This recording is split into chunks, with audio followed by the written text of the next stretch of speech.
Good evening, guys. Hey, coming at you tonight, going to be talking about how you can actually get involved in passing statewide legislation. I know there's so many people in this community that are wanting to make a difference. They've been hoping that somebody else was going to make a change. They haven't been involved in politics before. They don't know what to do. And the whole goal of this community is to try to empower people to where they can make the change themselves, to where they're not relying on just a handful of people. Obviously I'm really excited to be involved in Missouri. We've got just a dream team with Jeremy, Linda, Ken, Scott, myself. But if we're going to make a change in all 50 states, it can't just be a handful of people. We've got to educate and empower people so you can make the change. So my goal tonight is to give some ideas. I know some of you, if you've been involved in politics before, you may already know some of this stuff. But as I always say, sometimes it's not so much what we need to learn as what we need to be reminded of. But there's probably a lot of you out there that would really like to know what to do. So tonight, that's my goal, sort of educate you on 14 different points that you need to be aware of if you're involved in passing legislation. Now, some of you may just be supportive of different people that are going to be helping out, so you may not be doing a lot of this yourself, but it helps for you at least understand the process of what are the different points everything goes through. Now, I am also making this available. I shouldn't say I am. Cheryl Feinberg from down in Texas has been doing a dynamite job. I sent her my notes ahead of time, so she typed up all the notes. Matter of fact, I think as I'm doing this, she's going to be typing out some of the different points as I go on. I'm not sure or not. But I know if you go to AFESP, which stands for Americans for Equal Shared Parenting, send your information, and we're going to send an email out with all my notes tonight. And you're probably going to want them, because tonight is something that if you're going to want to get involved, it helps for you to have sort of an outline and a blueprint of step-by-step what to do. So do me a favor and go to AFESP.com, enter your information. It'll ask for your name, your email, and if you've been affected by this, how many nights a month you get your child, what's the longest gap in visitation. You don't have to answer those things, but at least submit your email. And we'll send you an email out of all the notes for tonight. But as I go through, I'm reminded of, in school, I wasn't a big fan of Shakespeare. It was, to be honest, kind of over my head, just the way that they talked and everything. But one of the scenes in Shakespeare, though, the Julius Caesar play, I don't know if you've ever seen this or not, but in Julius Caesar, there's in Act 4, Scene 3, there's a scene where Brutus is talking to Cassius, and Cassius is wanting to take a step back and to try and regroup, and Brutus is wanting to pursue and go to Philippi and confront the enemy. And Brutus makes a statement that's become one of the most famous pieces of quotes coming out of Shakespeare, where he says, "There's a tide in the affairs of men, which taken at the flood leads on to fortune. Omitted, all the voyage of their life is bound in shallows and in miseries. On such a full sea we are now afloat, and we must take the current when it serves, or lose our ventures." Now, it's kind of a roundabout way, but it's just talking about the fact that there's they always talk about a rising tide raises all ships. We are in that type of a sea right now. There are so many organizations joining the community, starting to lock arms. There's things that are being done. We are making a voice in state legislatures across the country, and yeah, we haven't gotten as many bills passed yet, but most legislatures across the country know about our community. We are a voice. We've got a seat at the table. The tide is coming. This is our time that I believe, like Brutus was saying. Now, I don't believe, like Brutus, that we need to go and stab Caesar in front of the Senate, but I do believe that the time has come that we're just about to get some things done. So my goal tonight is to try and make some changes. If you can, send me a thing too. We're always kind of curious as where people are tuning in. What are the states that we're getting the most traction to? So if you can, do me a favor and type in your city and state of where you're watching this from, because it really helps us as we're trying to strategize what states can we pour the most energy in. So do me a favor, type in your city and state, because there's quite a few states that are getting close. Now tonight, as I said, we're going to be talking about how to pass state legislation. I realize that's one piece of the puzzle. If you saw the talk last week, you know there's 10 different pieces of the puzzle if we're going to really make a total change in this movement. Tonight's strictly talking about the state legislation, and there's actually two pieces to the puzzle. But the beauty about the state legislation is anyone can get involved. I don't know if you're aware or not, but Linda Reutzel pretty much started everything in the state of Missouri with HB 1550 that passed last year. Now, she was a grandmother from Cape Girardeau, no background in politics. She'd never been a legislator before. She'd never worked for any politicians, worked for any legislators. But she just got steamed when she realized that her own son walked out a visitor to her grandchild's life and wanted to make a difference. And so a lot of you right now are watching this, and I just want to tell you the beauty of living in a republic is we still have the opportunity in our country to make a change. So there's a lot of us that are trying to help to lead the charge, whether it's myself or Jeremy or down in Alabama. You've got Melissa and Kenneth in Texas. I hate to mention names because there's so many great leaders down there. I know we have Nicholas up in Iowa. We have Kyle in Washington. We've got Sean out in North Dakota.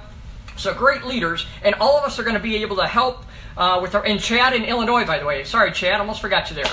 But a lot of great leaders that are developing across the country. But what I want to do is give sort of a general synopsis for everybody of what takes place. As I've said, there's two strategies you need to have. One is a legislative strategy. The other is a political strategy. And you need both. A lot of people don't understand. In family law, there's a pretty slim chance if all you do is focus on the legislative strategy, we're not going to win. It's just not going to happen. Maybe in 1776, if we still had people like a Benjamin Rush or a Jonathan Witherspoon or a Roger Sherman or Thomas Jefferson, unfortunately, we don't have those kind of people in legislatures anymore. So we're probably not going to get a bill passed based on the merits of the bill because we're going against a bar association that they're fighting for the $50 billion industry that they make a living in. And just like anybody else, you're going to protect the way you make a living. So I don't necessarily... I think ethically they've got a few challenges with some of them. And once again, I hate to throw everybody in that boat because there's some great attorneys. And I think, once again, Melissa down in Alabama. But you got to realize, we're fighting a bar association that they're more experienced than us. They're better funded than us. They're better organized as far as call to action. They've got more and stronger relationships with legislators. So we're not going to win just on the merits of the bill. We've got to have a political strategy. Now, just so you know, next week I'm talking specifically political strategy, and that's one that everybody can take part in. Tonight I want to go through first, I think you need to understand the legislative process first. So we're going to take a step back and go to the legislative process. So getting into this now. Step one is you've got to choose a bill. Now, in choosing a bill, you've got to make sure the narrower the focus of that bill, the better. You don't want to have one bill that encapsulates child custody issues, child support issues, parental alienation issues, CPS issues, all in one. It's very, very hard. There's just too many things that someone can object to. You're much better having separate bills on every one of those issues, because at least you get something through the door by doing that. You can always attach amendments. In most states, as long as something's been heard in a committee, you can attach that as an amendment, especially if it's already been passed out of that committee. So choose a bill. Now, step number two, and usually, to be honest, this probably takes place before you even get to the actual bill writing, but you've got to have and build a relationship with your state rep and your state senator. There's not a state rep or a state senator anywhere in the country that I know of that would not take the time to meet with a constituent. If you live in their district, and once again, I've been going to Jeff City for 30 years now, and 30 years of walking those halls, now there may be times where they really are busy for a certain day and they'll say, hey, can you come back tomorrow or something? You can't just always expect to, have them just drop everything that they're doing. But if you live in the district, for the most part, they'll at least give you a few minutes. So that's where you need to start. You need to know and have a great relationship with your state rep and your state senator. Imagine if we had 600,000 people in the community all across the country that all knew their own state rep, their own state senator, could call them on the phone and they would take that call, how many bills we could get passed. So just that alone is huge. Now let me give you a few tips, though, as you're meeting with them of things you want to do. You got to realize they do have a lot of constituents, they have a lot of bills they're doing, and they only have 5 months to do it. So you've got to make sure that you're very efficient with your time with them. I always tell people, if you're in a state rep or state senator's office, unless they're just begging you to stay, never be in that office for more than 10 minutes, especially on the first visit. On the first visit, you're wanting to keep it to about 7 minutes or less. How do you do that? Number one, you've got to get efficient with your story. All of us need to tell our testimony, but you need to tell it in 2 minutes or less. And 2 minutes goes by pretty quick, so you're going to need to rehearse this. All of us, myself included, we've had so many injustices thrown at us. And we want to tell them, well, I went to pick up my child on this day and they didn't show up. And then they sent this email and I said this email back. And then they said this and I said this. And 2 days later this happened. They don't have time for a 5-year detailed play-by-play. You've got to be able to summarize what happened to you in 2 minutes or less And this is critical, make sure that the testimony that you share with them directly applies to the bill that you're wanting to pass. So you've got to make sure those two correlate. So get your testimony and practice this, rehearse it so you can say it in 2 minutes or less. Give facts and figures on how widespread the problem is. And bunches of different resources. I know the couple that I go to a lot is the NPO, National Parenting Organization website, or Time to Put Kids First. They've got some great resources for facts and figures, details. Give your solution, which is basically the bill you're wanting to pass. And then the fourth step while you're meeting with your legislator is ask for their help. You want to know 3 different things. Number 1, will they sponsor the bill? Number 2, who do they know who would sponsor it? In most states, you're better off getting several co-sponsors than just one sponsor. And I'll go through the reason why next week when I talk about a political strategy. Very, very helpful to have several sponsors because there's catfights that people get into in legislative sessions. And if your bill sponsor happens to be someone that's ticked off 3 or 4 people on another bill, you've kind of stalled your own bill in the process. Whereas if you have a couple of different sponsors, one of those other sponsors can help get the bill through. You need to know who, so yeah, number 1, you want them to find out would they sponsor it. Number 2, who else do they know who would sponsor it? And then number 3, who do they know who might be supportive? If they're serving in the legislature, chances are they know other members of the legislature that have been affected by this type of a situation. Maybe the person 2 districts down has a brother that just went through a divorce and went through a very similar situation, so they're very familiar, and they may say, hey, you need to go talk to so-and-so. So ask for their help. Step number 3, expand to building relationships with other state reps and state senators, starting out with the ones that are referred by your state rep or state senator. But eventually, you're going to need a database in every state of a couple of different things. You want actually 4 different things in your database on every state rep and every state senator. As I said, I'm going through a lot of information. I apologize if this is getting boring for you. But if you're wanting this information, I can email all my notes to you so you can have it. And like I said, Cheryl typed this up in a very easy to read format so you can have it. And I really highly recommend that. So go to AFESP, and I don't mean to sound like one of those da-da-da-da-da-da, you got to buy it, you got to try it. But it's just so much easier if I can give you the outline. So go to AFESP.com, and you'll get the notes of everything that I'm going through tonight. But as you're meeting with state reps, you need to know their interest level. On a scale of 1 to 10, where are they as far as an interest level in what you're talking about? You need to know their commitment level. Are they willing to sponsor? Are they willing to stand up and talk? Or are they just passively, yeah, I'll vote for it, but it's just not a passion issue for them? You need to know their background. Were they affected by a situation like this? What's their occupation? What are their hobbies? And then you need to have a relationship with their staff. And that is critical to make sure that you build a relationship with their staff, especially if you're in a state that has term limits. Step number 4 sort of ties in with number 3, and that's make sure that you get sponsors for your bill. Step number 5, try and pre-file the bill. That's the challenge we had in Missouri this year. Our Senate just got too bogged down. So make sure that you pre-file the bill to get that process started. Number 6, build a relationship with your Speaker of the House and the President of the Senate. I can't emphasize how important that is. Somebody just asked for the email address. The website address. It's AFESP for Americans for Equal Shared Parenting. AFESP.com, and enter your email, and we'll send you all these notes from tonight. But you need to have a relationship with your speaker. The reason is the Speaker of the House in just about every state determines what bill gets read in a first read and a second read, what bill gets to come up for vote, and more importantly, they usually determine which committee those bills get assigned to. A lot of people think automatically our bills go to the Judiciary Committee. It's not necessarily true. If you build a relationship with your Speaker of the House, almost every state has some type of a Family Services Committee. Usually, now there's a few situations where that's not helpful, but for the most part, you're better off if you can get your bill assigned to the Family Services Committee. How do you do that? You build a relationship with your Speaker of the House, and they're the ones who get that assigned. So that is critical that you get to build that relationship. Number 7, build a relationship with the committee members of the committees you think it's going to be assigned to. You're best off with several committees just in case. In Missouri, we've got a General Laws Committee, so you want to build with the Family Services, the General Laws, and the Judicial Committee, just in case it gets bounced to a committee you didn't want. And critical that you get a great relationship with the chair of that committee. Because just because a bill gets assigned to a committee doesn't mean it's going to have a hearing, doesn't mean it's going to get a vote, and doesn't mean it gets passed out of that committee. The key is who's the chair of that committee. That's why I am so excited about Jim Runstead up in Michigan being the chair of the Judiciary Committee in Michigan. That is huge to have someone who's a part of our community that understands everything that we've gone through, that's the chair of that committee. In so many states, you hear people say, our bill got assigned to the committee, but we never got a hearing on it.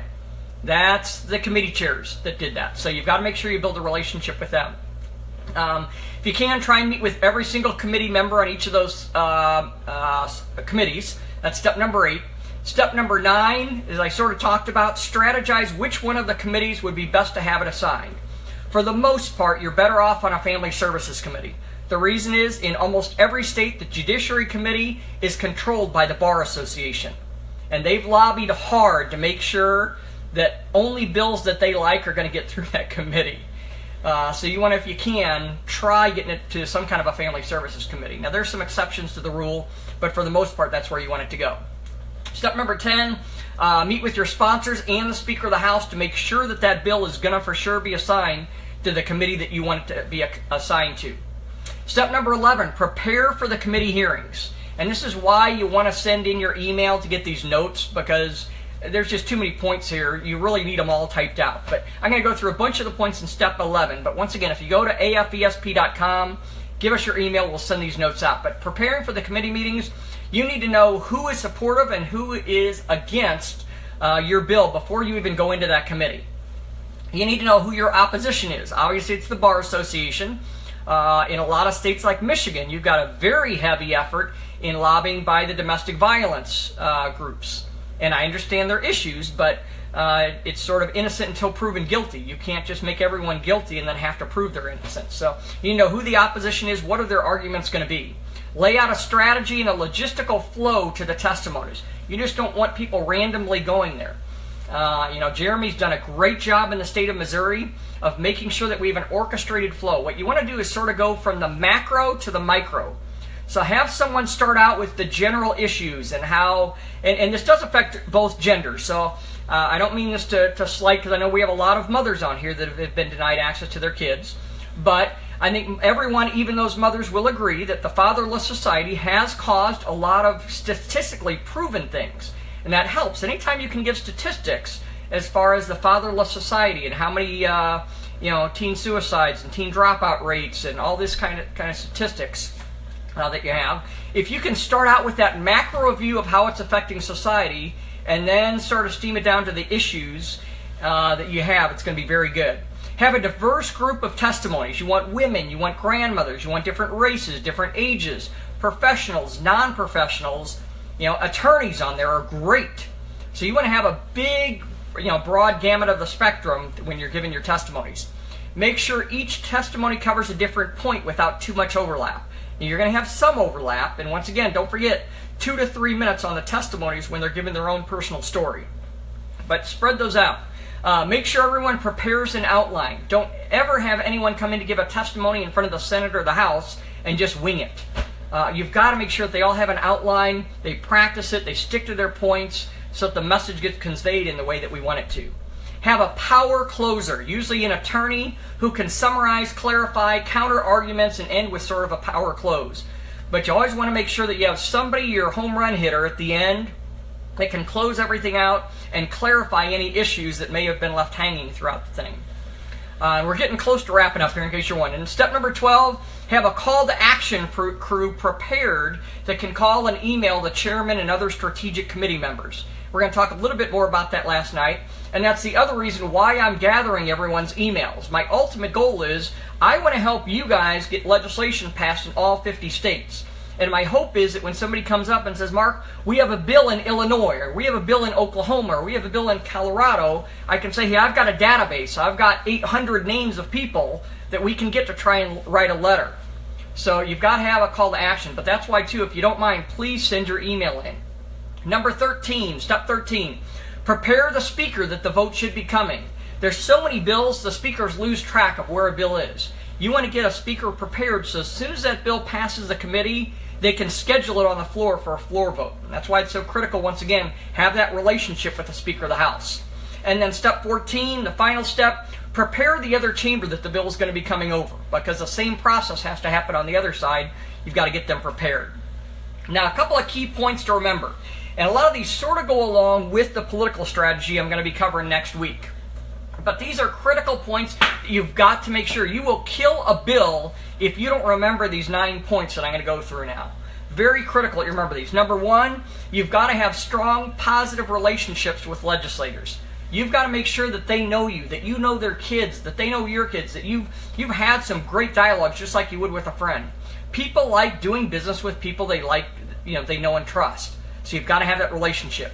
Number two, and this is critical, we have had so many pieces of legislation killed in the last 20 years because of this one. And I understand that all of us get very passionate, especially emotions rise when things have happened to us when you take our kids away. But you've got to remember, never threaten or intimidate or tell a legislator that you're going to have them voted out of office. You may as well carry a sign walking around that says, I don't ever want their parents to see their kids, because that's basically what's going to happen. Now, you may plan on voting them out of office. I'm not saying you don't strategically plan to get them out of office, but you don't tell them that. Why? Because what if you don't get them out of office? And what if next year they're now the chairman of the committee that you were just wanting to go in front of? Or even worse, what if the person that you tried to threaten and intimidate and tell them you were going to vote them out of office, what if they become the Speaker of the House of your state? You're screwed for the next 4 years. So never do that. Number three, never forget to take the time to build strong relationships with the legislative staff. There's a lot of legislators that do a lot of great work, but there's a lot of them that are great because of their legislative staff, who are just powerhouses. So you've got to make sure that you get to know some of those staff members. Number four, and this is a tough one, is you've got to have patience. Realize passing a bill, and I've been involved in passing bills. I served on the Small Business Policy Council for the state of Missouri and passed dozens and dozens of bills over the years I was on that committee. But I'll just tell you, for the most part, passing a bill is going to take a 2 to 4 year process. So you can't get frustrated when it doesn't pass the first year. You just, as I talked about last week, just like the Chicago Cubs, every year they never made it to the series, but they still went back every year. Hey, what can we learn from last year? How can we regroup and try again? Number five, never forget to thank the legislators that are positive to you. So many times we want to do the reverse. If somebody's not supporting us, we want to threaten them and I'll show you. But what about the support? Now think about this. Word goes around the legislators that, hey, this group is usually angry, and if we don't support them, they're going to get mad at us. But how many times do they say, well, look at all the supportive people they have?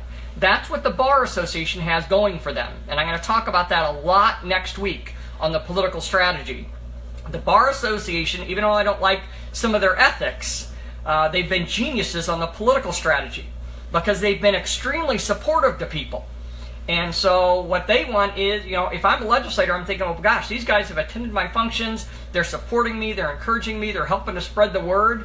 And this group over here, I don't get any support. I only hear from them if I do something bad. You've got to make sure that you're trying to let them know. Anytime that somebody has met with you, send them a thank you card. Put the word out. Hey guys, send a email to this legislator. Thanks for meeting with so-and-so today. I know, matter of fact, Chad, I think, is meeting on Thursday this week in Springfield with some people. So, Chad, if you're watching this, I would encourage some of your supporters, send a thank you note saying, hey, thanks for meeting with Chad in Springfield on Thursday. Keep the message focused on positive and focused on solutions. Once again, you've got to focus on positive things in the future, not about the negative things. As I said before, point number 7, never take more than 3 minutes to tell your own personal story.